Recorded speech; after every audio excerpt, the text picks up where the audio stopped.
कुंभमेळ्याच्या पार्श्वभूमीवर नंदिनी नदी अतिक्रमण मुक्त करण्याची मागणी, दादासाहेब फाळके स्मारकाच्या खासगीकरणावरही प्रश्नचिन्ह। आगामी कुंभमेळ्याच्या पार्श्वभूमीवर राज्याचे मंत्री गिरीश महाजन यांच्या पुढाकारातून राबवण्यात येत असलेल्या मिशन ग्रीन मान्सून अभियानामुळे नाशिक शहरात पर्यावरण संवर्धन, वृक्षारोपण, प्रदूषण नियंत्रण, नदी नाल्यांची स्वच्छता आणि अतिक्रमण निर्मूलन या विषयांना गती मिळाली आहे। विशेषतः पूर्वी प्रदूषणामुळे टीकेचा विषय ठरलेल्या नंदिनी नदीला स्वच्छ, सुंदर व प्रवाही स्वरूप मिळावे यासाठी प्रशासनाने सुरू केलेल्या मोहिमेचे स्वागत होत आहे। याच पार्श्वभूमीवर आयोजित कार्यक्रमात ज्येष्ठ पत्रकार भरत गोसावी यांनी नंदिनी नदीवरील अतिक्रमणाचा मुद्दा उपस्थित करत नदी पूर्णपणे अतिक्रमण मुक्त करून खळखळ वाहणारी करणे हे नाशिककरांचे स्वप्न आहे। त्यासाठी नागरिकांनी तसेच संबंधितांनी प्रशासनाला सहकार्य करावे असे आवाहन केलं। कार्यक्रमात उपस्थित असलेल्या महापालिका आयुक्त, लोकप्रतिनिधी, सामाजिक कार्यकर्ते, आजी माजी महापौर आणि नगरसेवकांसमोर नदीपात्रातील अतिक्रमणाचा विषय चर्चेला गेला। यावेळी नदीपात्रात अतिक्रमण करणारे हॉस्पिटल, व्यावसायिक संकुले, बिल्डर्स, ठेकेदार किंवा इतर कोणतेही संबंधित असोत त्यांनी स्वतःहून अतिक्रमण हटवावे, अन्यथा महसूल विभाग, जलसंपदा विभाग आणि महानगरपालिका यांच्या माध्यमातून कायदेशीर कारवाई करून नदी अतिक्रमण मुक्त करण्यात येईल असा इशाराही देण्यात आल्याची माहिती समोर आली। यावेळी संबंधित अधिकाऱ्यांनी लवकरच नदी अतिक्रमण मुक्त करण्यासाठी आवश्यक कारवाई केली जाईल असं आश्वासन दिल्याचे सांगण्यात आले। मात्र मंत्री गिरीश महाजन यांच्या भूमिकेला प्रशासन कितपत साथ देते आणि प्रत्यक्षात किती प्रभावी कारवाई होते याकडे आता नाशिककरांचं लक्ष लागलं आहे। नदीपात्रातील अतिक्रमणाला कारणीभूत असलेल्या अधिकाऱ्यांवरही जबाबदारी निश्चित करून कारवाई करण्याची मागणी नागरिकांकडून होत आहे। भविष्यात संभाव्य पूरस्थिती आणि जलप्रलयाचा धोका टाळण्यासाठी सर्वांनी सहकार्य करावे असे आवाहनही करण्यात आलं। दरम्यान आमदार सीमा हिरे यांच्या समवेत झालेल्या चर्चेत दादासाहेब फाळके स्मारक परिसराच्या खासगीकरणाचा मुद्दाही उपस्थित करण्यात आला। संबंधित प्रकल्पात निविदा प्रक्रियेतील पारदर्शकतेवर प्रश्न उपस्थित करत अल्प दरात दीर्घ मुदतीचा करार करण्यात आल्याचा आरोप करण्यात आला। तसेच परिसरात उभारण्यात आलेल्या पत्र्याच्या शेड, वाढते प्रदूषण आणि सार्वजनिक मालमत्तेच्या व्यवस्थापनाबाबत ही नाराजी व्यक्त करण्यात आली। यापूर्वी हा विषय आमदार देवयानी फरांदे यांच्याकडेही मांडण्यात आला होता। पावसाळी अधिवेशनात यावर चर्चा होईल असं आश्वासन देण्यात आलं होतं, मात्र त्याबाबत अपेक्षित कार्यवाही न झाल्याची खंत व्यक्त करण्यात आली। याच धर्तीवर आडगाव टर्मिनल आणि अंबड येथील सेंट्रल पार्क संदर्भातील निर्णयांचीही चौकशी व्हावी अशी मागणी करण्यात आली। महानगरपालिकेतील गेल्या 4 वर्षाच्या प्रशासकीय निर्णयांची श्वेतपत्रिका जाहीर करून संपूर्ण माहिती सार्वजनिक करावी, तसेच संबंधित अधिकाऱ्यांच्या कामकाजाची स्वतंत्र चौकशी करून आवश्यक ती कारवाई करावी अशी मागणी विविध स्तरातून पुढे येत आहे। आगामी कुंभमेळ्याच्या पार्श्वभूमीवर नाशिकच्या विकासामध्ये पारदर्शकता, पर्यावरण संरक्षण आणि सार्वजनिक हिताला प्राधान्य देण्याची गरज असल्याचं मतही व्यक्त करण्यात आलं। आपल्या सर्वांचे लाडके कुंभमेळा मंत्री माननीय गिरीजी महाजन साहेब यांच्या संकल्पनेतून ग्रीन मान्सून अभियान हे उन्नत नाशिक अभियानांतर्गत राबवण्यात येत आहे आणि गेल्या 2 रविवारपासून हा कार्यक्रम चालू आहे। आजचा 3रा रविवार आहे आणि या 3ऱ्या रविवारामध्ये माननीय गिरीश महाजन साहेबांच्या या दिव्य संकल्पनेत जगद्गुरु श्रीमद रामानंदाचार्य नरेंद्राचार्यजी यांनी आपल्या हजारो भक्तगणांसोबत सहभाग घेण्याचा निर्णय घेतलेला आहे आणि म्हणून आजचा जो कार्यक्रम आहे हा कार्यक्रम तोच आहे की आज जगद्गुरु श्रीमद रामानंदाचार्य नरेंद्राचार्यजी यांचे जे सगळे भक्तगण आहेत ते मिळून आज जवळपास दिवसभरामध्ये नंदिनी नदी पात्राचा जे परिसर आहे, मुंबई नाक्यापासून तर नाशिक ब्रिज पर्यंत या परिसरात आजच्या दिवसभरात 2000 झाडं लावणार आहेत आणि आजपासून आजची 12 तारीख आहे। मी माननीय मंत्री महोदय साहेबांना सांगू इच्छितो, मी आज माननीय मंत्री महोदय साहेबांना सांगू इच्छितो की आज आम्ही आपल्या हस्ते शुभारंभ करून आज दिवसभरात 2000 झाडं लावणार, पण इतर न थांबता आजच्या 12 तारखेपासून ते 19 तारखेपर्यंत हा पूर्ण सप्ताह ग्रीन मान्सून मिशन म्हणून राबवून या नंदिनी नदी परिसरात 11,000 झाडं लावणार आहोत। आणि आपल्याला मागे नंदिनी नदी स्वच्छतेच्या वेळेस पण सांगितलं आहे की आम्ही हे नंदिनी नदीला पूर्णपणे दत्तकच घेतलं असं म्हणायला हरकत नाही. त्या नंदिनी नदीचा आजपासून स्वच्छता असो, संवर्धन असो, की त्या ठिकाणी वृक्षारोपण करून तिला हरित स्वरूप प्राप्त करून देण्याचं असो, हे सगळं जबाबदारी आजपासून जगद्गुरु श्रीमद रामानंदाचार्य नरेंद्राचार्यजी यांच्या भक्त परिवाराने घेतली आहे. आणि आज सगळे भक्तगण आज वृक्षारोपणासाठी आलेले आहेत. आणि हा वृक्षारोपणाचा कार्यक्रम जसा आपण राबवत आहे त्यामध्ये जसा सहभाग घेतला हजारो लोकांनी, तसाच हा उपक्रम अविरत रामानंदाचार्य नरेंद्राचार्यजी यांच्या नेतृत्वाखाली राबवला जातो. मागच्या वर्षी सुद्धा 2 ऑक्टोबर ते 31 ऑक्टोबर मध्ये हा वृक्षारोपण कार्यक्रम राबवून 1,11,434 झाडं महाराष्ट्रासह इतर राज्यात लावण्यात आले. आता सुद्धा आपल्या संकल्पनेमध्ये सहभागी होत नुसतं नाशिकसाठी तर नाही, नाशिकमध्ये लावायचेच, पण नाशिक सोबत सगळ्या महाराष्ट्रात वृक्षारोपण सुरू केलेलं आहे. आणि असं भव्य वृक्षारोपण चालू आहे. तर आजपासून या वृक्षारोपणाच्या कार्याला आपण सर्वजण सहभागी होऊया. माननीय मंत्री महोदयांनी जे पाऊल उचललेलं आहे बघा, उन्नत नाशिक अभियान हे इतकं मोठं अभियान आहे की त्यामध्ये या नाशिकला भव्य स्वरूप प्राप्त करून द्यायची इच्छा माननीय मंत्री महोदय साहेबांची. आणि म्हणून तुम्ही बघितलं असेल की नदी नाले स्वच्छ असो, त्या नदी नाल्याला पूर्ववत रूप आणत असो, या नदी नदीची परिस्थिती जर तुम्ही 1 महिना आधी बघितली असती त्याला 100% नाल्याचं स्वरूप होतं. पण आज तुम्ही सगळेजण जाऊन बघा, तिथे नाही आंघोळ करू शकले तर मला विचारा, नदीचं स्वरूप त्या ठिकाणी प्राप्त झालं. त्यासाठी ही सगळी जी काही प्रेरणा आहे ही पूर्ण प्रेरणा पूर्णपणे माननीय गिरीश महाजन साहेबांची आहे. आणि म्हणून या दिव्य प्रेरणेला जगद्गुरु श्रीमद रामानंदाचार्य नरेंद्राचार्यजी यांनी पूर्णपणे सहकार्य दिलेलं आहे. आणि या सहकार्याप्रमाणे नुसतं तिथे थांबले नाही तर हजारो भक्तगणासोबत या कार्यामध्ये सहभागी झाले. म्हणून तुम्ही बघा, काही दिवसातच नाशिकची परिस्थिती बदललेली दिसणार. आता बघा, पूरजन्य परिस्थिती निर्माण झाली होती. आम्ही सगळे बघत होतो, भाऊ काही तासात मुंबईत असायचे, काही तासात नाशिकमध्ये यायचे. आणि प्रत्येक घराघरापर्यंत पोहोचण्याचा त्यांनी प्रयत्न केला, प्रत्येक पूर परिस्थितीमध्ये आणण्याचा प्रयत्न केला. एवढी तळमळ त्यांना या नाशिकसाठी आहे. आणि हे नाशिक पूर्णपणे सुजलाम सुफलाम हरित आणि स्वच्छ झालं पाहिजे, ही आपल्या सर्वांची आजपासून जबाबदारी आहे. आणि मी या ठिकाणी अखंड संप्रदायाच्या वतीने शब्द देऊ इच्छितो की जगद्गुरु श्रीमद रामानंदाचार्य आपल्या सर्व भक्तगणासह आपल्या सोबत या अभियानामध्ये नेहमी सोबत आहे. जय श्रीराम. बोला भारत माता की जय, भारत माता की जय, वंदे वंदे. मंचावर उपस्थित आमदार देवळीताई, सीमाताई, या ठिकाणी उपस्थित ते माझे महापौर, आपल्या महापालिका आयुक्त, सर्व नगरसेवक, वेळेवर सगळे नाव घेत आहे. तिकडे लोकसभेचे अध्यक्ष आलेले, त्यांना भेटायला जायचंय. त्या ठिकाणी उपस्थित सर्व श्री रामानंदाचार्य नरेंद्र महाराज, नरेंद्राचार्यजी महाराज, मला थोडस महाराज नाही, नरेंद्राचार्यजी महाराज त्याचे सगळे अनुयायी, कारण मी पण त्यांचा अनुयायी आहे, पण थोडासा गडबड होऊन जाते. माझं महाराजांवर निष्ठा आणि महाराजांचं एवढं मोठं प्रेम आहे माझ्यावर की तुम्हाला शब्दामध्ये सांगू शकणार नाही. इतकं प्रेम त्यांचं माझ्यावर आहे, आपल्या मुख्यमंत्र्यांवर आहे, देवदेवीवर आहे. त्यांनी मला सांगितलं आहे कुंभमेळ्यासाठी जी मदत लागेल, कुठली मदत असू द्या, तुम्ही सांगा की आम्हाला 50,000 तुमचे अनुयायी पाहिजे काम करण्यासाठी यायचे, मी तुम्हाला एका दिवसामध्ये आणून देईन. तुम्ही ते सांगा. पण कुंभमेळा आपला हा अतिशय देखणा झाला पाहिजे. सगळ्या जगाचं लक्ष कुंभमेळ्याकडे आहे, त्या देशाचं लक्ष कुंभमेळ्याकडे आहे. आणि म्हणून मी आता निश्चिंत झालेलो आहे.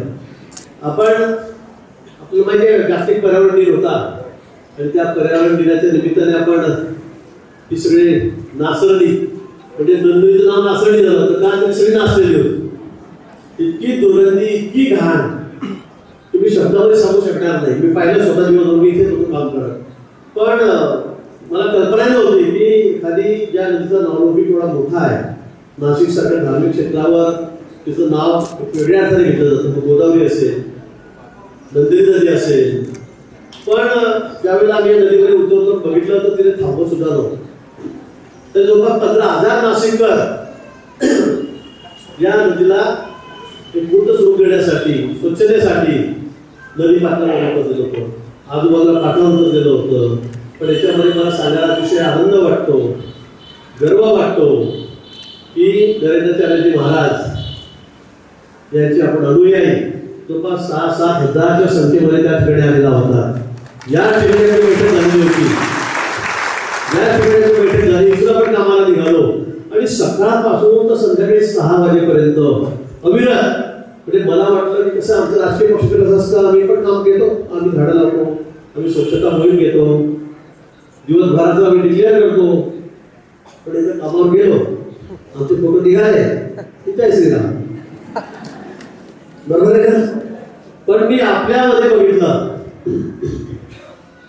की आपण सकाळपासून संध्याकाळपर्यंत इतकं ऊन त्या दिवशी होतं, इतके सगळे घामाघूम झाले होते, पण आपण संध्याकाळपर्यंत कोणीतून हलला नाही. सगळे जण या नदीची साफसफाई त्या ठिकाणी करत होते आणि इतक्या दुर्गंधी झाली की कोणी जाऊ शकणार नाही अशा ठिकाणी जनावरं गेलेली होती, काही म्हणजे शिंगल तोंड म्हशीचे होते, बकरे गेलेले होते, ते तसेच पडले सगळे टाकून दिलेले होते, सगळं त्या ठिकाणी होतं. पण आपण ते बाहेर काढलं, ट्रकमध्ये टाकलं, ट्रॅक्टरमध्ये टाकलं आणि ही नासर्डी नदी आज 50 वर्षानंतर मला वाटतं तिचं रूप सगळं बदललेलं असं नाशिककर सांगतात. मी नाही सांगत, तर नाशिककर म्हणतात की 50 वर्षांनी इतकी स्वच्छ नदी, इतकी अगदी वाहताना आम्ही या ठिकाणी बघतो. इतकी सुंदर, इतकी स्वच्छ, इतकी निर्मळ, इतकी पवित्र. आता मी आलो त्या नदीमध्ये पूर्ण आंघोळ करतायत, अन्यथा पुढे जाऊ शकत नसतं, पुढे जाऊ शकत नसतं. ते इतके त्या ठिकाणी ती हिरवी झाडातली पानवेल, इतकी पानवेल, त्याला मग इतकी दुर्गंधी, इतकी घाण त्याच्यामध्ये, पण ते सगळी साफसफाई आपण त्या ठिकाणी केली. आणि मला वाटतं की इतक्या वर्षापासून म्हणजे आपलं स्वप्न होतं की नदी पवित्र झाली पाहिजे, निर्मळ झाली पाहिजे, तिला वैभव प्राप्त झालं पाहिजे, ते आज त्या ठिकाणी प्राप्त झालेलं दिसतं.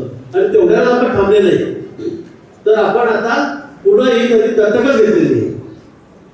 मला स्वामीजींचे आभार मानायचे, तर मी तिथे जाऊन मांडणार जाऊन मुख्यमंत्री महोदयांना सांगितलं, म्हणजे मुख्यमंत्री महोदय सुद्धा नांदेडला येणार आहे. तारीख आपली ठरलेली आहे 19 जुलै ठरलेली तारीख आहे. आणि तिथे जाऊन आम्हाला त्याचे आभार मानायचे की एवढं चांगलं कार्य, एवढं मोठं कार्य आपण सगळेजण त्या ठिकाणी करता. हा काही मुद्दाम कौतुकाचा विषय किंवा मुद्दाम थोडा स्तुतीकरणाचा विषय नाहीच आहे, पण प्रॅक्टिकल आम्ही सगळे बघतोय, सगळे नाशिककर बघताय. आणि मला खात्री आहे तुम्ही जर ठरवलं की या नाशिकला स्वच्छ करून, हरित करून एक नंबर आणायचा, तर फक्त तुम्ही करू शकता. तुम्ही करू शकता. तुम्ही खरंच काय बोलावं तुमच्याबद्दल मला एक कळतच नाहीये. इतकं स्वयंस्फूर्तीने काम तुम्ही त्या ठिकाणी करतात, व्हॉलेंटियर म्हणून तुम्ही त्या ठिकाणी काम करतात. त्याला शब्दामध्ये कुठेही गेले तर कौतुक करू शकणार नाही. शब्दाच्या पलीकडचा हा विषय आहे. आणि म्हणून मी खूप मनापासून स्वामीजींचे त्या ठिकाणी आभार व्यक्त करतो. अजून आपण झाडं लावण्याचा काय त्या ठिकाणी घेतलेलं आहे. हरित मान्सून नाशिक शहरामध्ये इतकी झाडं लावायची आपल्याला, नाशिककरांनी म्हणायला पाहिजे बाबा बस की थोडी जमीन लावून झाडं किती लावणार तुम्ही म्हणून. नाशिक शहर ते हरित म्हणून, हे हिरवं म्हणून महाराष्ट्रामध्ये नंबर 1चं शहर करायचं आपल्याला. नंबर 1चं शहर करायचं. आपण नाशात झाडं लावतोय, दर रविवारी आपण 10,000 झाडं लावतोय, दर रविवारी 10,000. तुम्ही संकल्प केलेला आहे की हा सप्ताहातून आपण सप्ताहभरात 11,000 झाडे नंदिनी पात्रात लावणार. फक्त नदी पात्रात. म्हणजे पुढे एखादा आपण फॉरेनला गेलो की जसं एखादा टॉलर होतो, नदी वाहते, त्याच्यामध्ये कसं हिरवगार असतं. मला वाटते 3-4 वर्षामध्ये ते स्वरूप आपण या नदीचं करणार आहोत. अतिशय सुंदर, अतिशय पवित्र अशी नदी दिसेल. अशा पद्धतीने आजूबाजूला सगळे झाडं आणि मधून नदी वाहते आहे, स्वच्छ नदी वाहते. मला वाटतं हे चित्र करत बघण्यासारखं असेल. आणि ते आपण ठरवलेलं आहे, स्वामीजींनी आपल्याला आशीर्वाद दिलेला आहे. त्यामुळे यामध्ये कुठेही आपण कमी पडणार नाही. आपण जे विचार केलेला आहे, जे ठरवलंय, त्यापेक्षा सुद्धा मला वाटतं चांगलं काम आपल्या हातून या ठिकाणी होणार आहे. याबद्दल माझ्या मनामध्ये, आमच्या कुणाच्याही मनामध्ये त्या ठिकाणी शंका नाही. नुसतं शहर म्हटलं स्वच्छ करायचं, हरित करायचं म्हणजे प्रशासन करेल, महापालिका करेल, जिल्हा कार्यालय करेल, कर्मचारी करतील असं नाही. ती आमची तुमची सगळ्याची जबाबदारी, सगळ्याची जबाबदारी. अगदी कचरा टाकण्यापासून आज प्लास्टिकचा प्रादुर्भाव एवढा वाढलेला आहे, काय बोलायचं समजत. परवा पिंपरी चिंचवडला जी घटना घडली, 80 सालापासून त्या ठिकाणी कचरा, 50 वर्ष झाले, 41 वर्ष तो कचरा टाकतो. तो एवढा मोठा ढीग झाला की आता अतिवृष्टी झाल्यामुळे तो सगळा ढिगारा वाहून आला आणि मोठ्या मोठ्या 2-3 बिल्डिंग त्या ठिकाणी पूर्ण इथे बांधल्या गेल्या तिथे दोन पडल्या, फालतू पुढं सगळं केलं सगळं मोठमोठ्या मागच्या वर्षी बांधल्या गेल्या बिल्डिंग, सरकारी बिल्डिंग त्या सगळ्या वाहून गेलेल्या आहेत. सगळ्या मुळापासून त्या खातून चालल्या गेल्या, सगळ्या पिलर कॉलर चालल्या गेलेल्या आहेत. आणि म्हणून मला असं वाटतं की या कष्टात टाकायचा कुठे हाही प्रश्न सगळ्यांसमोर आहे. आणि म्हणून शासनातर्फे वारंवार तुम्हाला आवाहन केलं जातं, महापालिकेतर्फे आवाहन केलं जातं की ओला कचरा वेगळा करा, कोरडा कचरा, सुका कचरा वेगळा करा, प्लास्टिक वेगळं टाका. आमच्या गाड्या तुमच्याकडे येत आहेत, मला वाटतं ते आपण तंतोतंत पाहिलं पाहिजे. आणि त्याचा पुढे आपल्याला हा कचरा तर करायचा काय. आणि या ढिगाऱ्यामध्ये मी तुम्हाला सांगतो, मी स्वतः तुम्ही बघितलं असेल रात्रभर त्या ठिकाणी येतो, दिवसभर त्या ठिकाणी येतो, त्या ढिगाऱ्यावर होतो. पण याच्यामध्ये 60-70% फक्त प्लास्टिक कागद आहे, प्लास्टिक आहे. आता प्लास्टिक वर्ष तुम्ही 10 वर्ष ठेवा, 20 वर्ष ठेवायचं काहीच होत नाही. एका शास्त्रज्ञांनी सांगितलेलं आहे, का वैज्ञानिकांनी सांगितलं की पुढच्या काही वर्षामध्ये समुद्रामध्ये मासे कमी राहतील आणि प्लास्टिक जास्त राहील. काय होणार सांगा, पर्यावरणाचं काय होणार आहे, आपलं काय होणार आहे. आणि म्हणून प्लास्टिक वापरूच नका. शक्यतो प्लास्टिक वापरायचं नाही, वापरलं तर फेकायच्या वेळेला ते ज्या गाड्या येतील त्या गाड्या मध्ये टाका. आणि तर दिलं फेकून आता आपण जेव्हा आजूबाजूला बघा सगळ्या टाट्या प्लास्टिक अडकलेलं आहे, कारची कपोड्यात प्लास्टिक अडकलेलं आहे, नद्या आता सगळं वापरून आलेलं आहे, ते सगळं प्लास्टिक तेच पडलेलं आहे. मला वाटतं यापासून आपल्याला वाचावं लागेल. खरं पर्यावरणाकडे जतन करायचं असेल तर आपल्याला या ठिकाणी प्लास्टिक पासून हा सगळ्यात मोठं संकट देशापुरतं काय असण्याचा तर ते प्लास्टिक आहे. आणि म्हणून त्याची आपल्याला विनंती आहे, महाराजांनी आपल्या सगळ्यांना मी फरक बघितले कसं आव्हान आपल्याला केलेलं आहे सगळ्याच बाबतीमध्ये. म्हणजे जे लोकोपयोगी कामं आहेत त्या संदर्भामध्ये महाराज स्वामीजी आपल्याला सगळे आपल्याला मेसेज येत असतात. त्यांनी सगळे फलक आपल्याला लावलेले, झाडं लावण्याच्या बाबतीमध्ये असेल, प्लास्टिकच्या बाबतीमध्ये असेल, आपल्याला देहदान असेल, अवयवदान असेल, त्या विषयामध्ये आपलं मोठं काम त्या ठिकाणी खूप मोठं काम आहे. कुणाचं असेल एवढं मोठं काम आपलं आहे. आणि म्हणून मला असं वाटतं की सगळे सामाजिक कार्य हे आपल्या मार्फत होतात, स्वामीजींच्या माध्यमातून होत आहेत. आणि आपण तंतोतंत त्यांचे आदेश पाळणारे, त्यांचे अनुयायी, खऱ्या अनुयायी आहात याची मला कल्पना आहे. आणि हे मी नवी संस्थेच्या वेळेला बघितलेलं आहे. आणि म्हणून आपल्या सर्वांचे मी या ठिकाणी आभार व्यक्त करतो. नाशिकला आपल्याला स्वच्छ कुंभ करायचं आहे, सुंदर कुंभ करायचं आहे, सुरक्षित कुंभ करायचं आहे. त्यासाठी आपली जबाबदारी मोठी सगळ्यांची.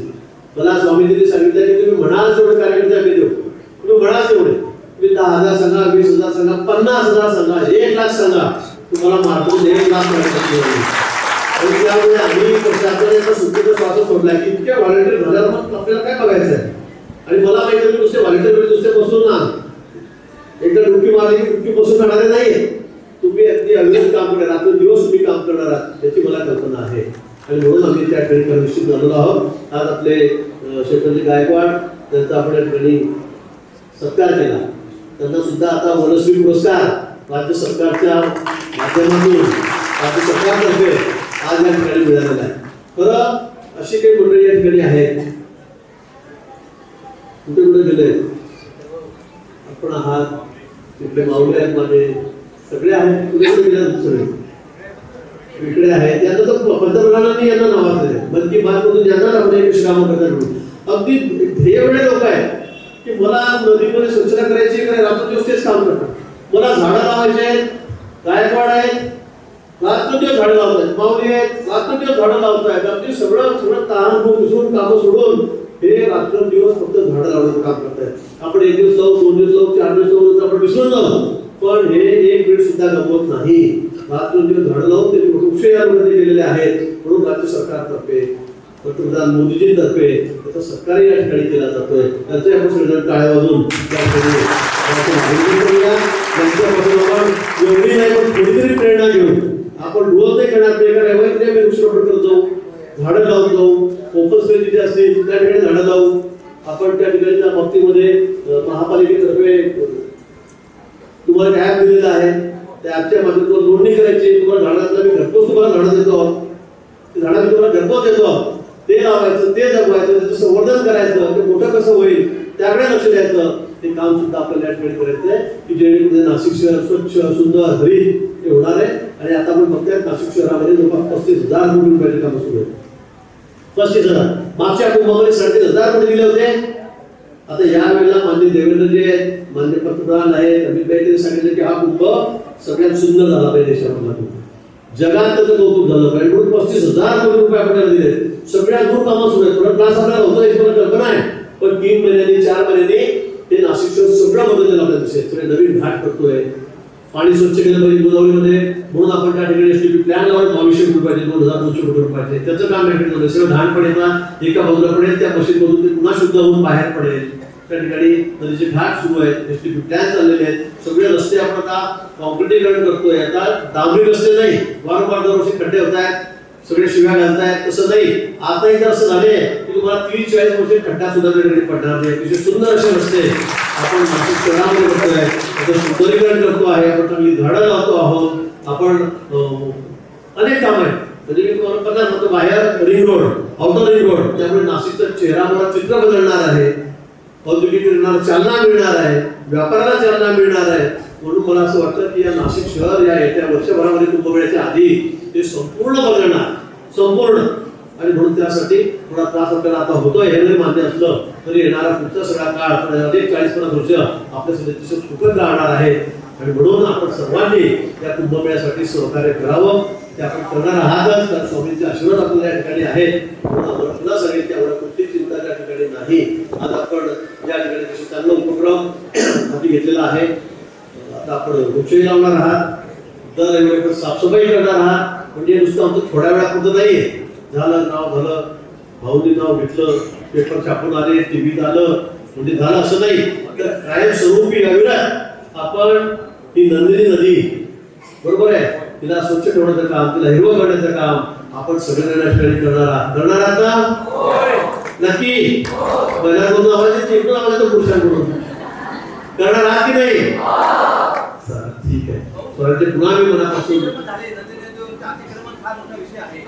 अतिक्रमण आपण सगळे काढतोय. तुम्ही बघताय नाशिक शहरामध्ये आपण किती अतिक्रमण काढतोय. कुंभमेळ्यापर्यंत आपल्याला सगळं काढतं, पण आता काम करायचं आहे. त्यामुळे आता लगेच आपण त्या कामाला सुरुवात केलेली आहे. पण ठिकठिकाणी पूल असतील ते पूल टाकतोय, सिंगल पूल डबल पूल करतोय, अतिक्रमण आपण काढतोय. सगळं मी सांगितलं, नाशिक शहर हे महाराष्ट्रातलं 1 नंबरचं शहर असलं पाहिजे. त्यासाठी आपल्याला जे काही करायचं आहे ते सगळं करावं लागेल. ते आपण निश्चितपणे या ठिकाणी करूया. पुन्हा आपल्या सर्वांचे या ठिकाणी आभार मानतो, स्वामीजींच्या या ठिकाणी आभार मानतो आणि माझ्या वाटला विराम देतो. धन्यवाद. जय हिंद, जय भारत.